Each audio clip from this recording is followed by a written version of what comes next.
For the very latest, we can cross to France 24's Yena Lee, who's standing by in Seoul near that narrow street where the crowd crush took place. Yena, authorities have been accused of lax crowd control. Are we getting any more clarification about what might have led to this tragedy?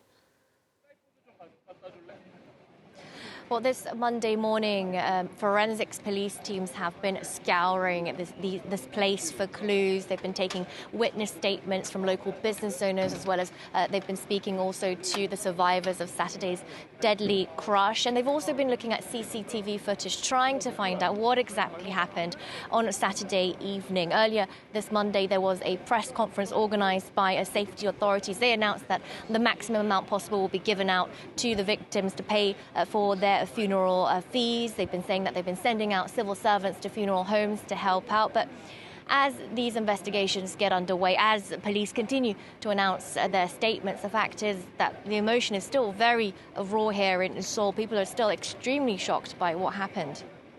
And we can see behind you huge crowds of journalists and mourners have continued to gather there. What have people been saying to you?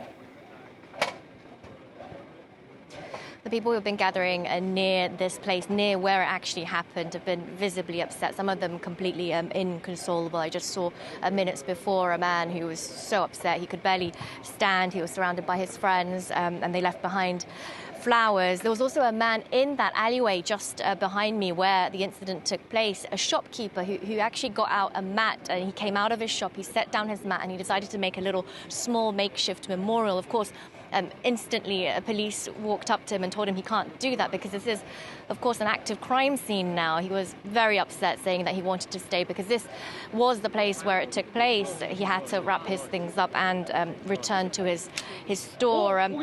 The city here, the city of Seoul, completely in shock still. The country is still in shock. The government has announced the opening of 17 public memorial sites nationwide, including a very large one outside the Seoul mayor's office. And that's where President Yoon Suk-yeol went to pay his respects this morning.